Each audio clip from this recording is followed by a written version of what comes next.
Hello guys, ayan, bagong ligo tayo. And of course, for today's vlog, mag-honest review tayo. Walang magagalit ha. Ito ay base lang to sa aking sariling pananaw at sariling panglasa. So, kung ano man yung sabihin ko dito sa review kong ito ay akin lang to ha.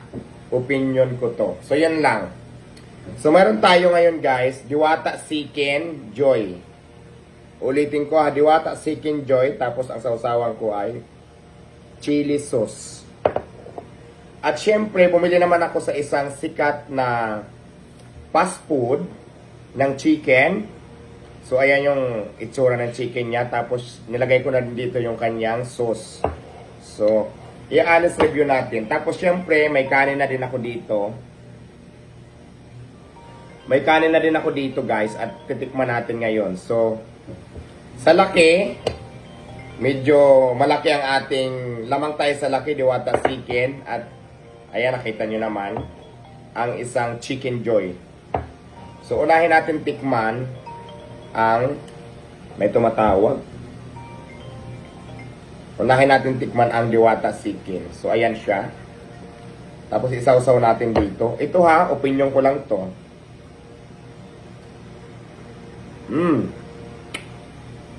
Sarap.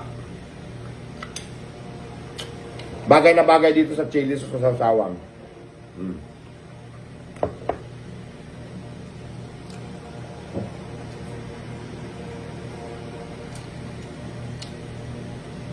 Sarap. Perfect. At dito naman tayo sa isang sikat na chicken. Ayan, medyo makapal yung ano niya. Makapal yung cover niya. Ayan o. So, ito pa lang yung laman. Gusto ko kasi direct laman na eh. So, ito yung laman. Kain na tayo. Sausaw din natin sa sauce niya.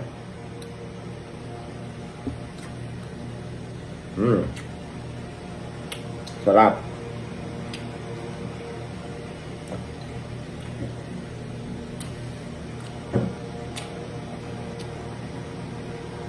Sarap. Okay, ganito. Masarap yung chicken ko. May sariling version yung lasa.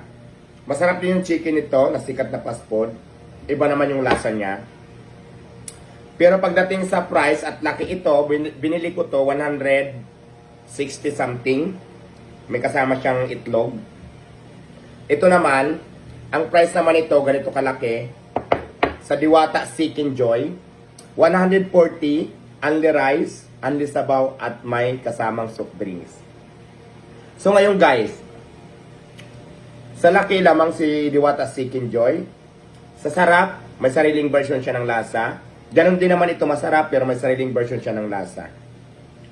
Pero kung tawag dito, kung busog ang pag-uusapan natin, sa 140 na price ng Diwata Paris, busog na busog ka na at may kasama pang soft drinks yan. Underize ka na, may kasama isang soft drinks at may libreng sabaw. So, talagang pangmasa siya. At affordable sa lahat ng mga ordinaryong nagtatrabaho lang, na nagtitipid. Tapos, sa lasa, may sariling lasa si Diwata Chicken. Ito naman, may sariling lasa. At syempre, kilala niyo naman to siguro. Ayoko nang nabanggitin kung anong chicken to. Anong chicken yan.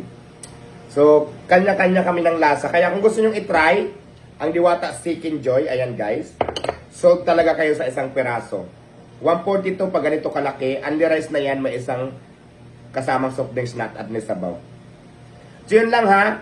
Yung review ko na to ay sarili ko lang tong opinion. Walang open. Huwag kayong basta, no bashing. Ako, sarili kong pananaw lang tong opinion ko dito sa aking review ngayon. Kaya gusto nyo itry ang Diwata Chicken, go. Pumunta na kayo sa Diwata Paris. Yun lang, bye-bye. Pwede mo nang scroll.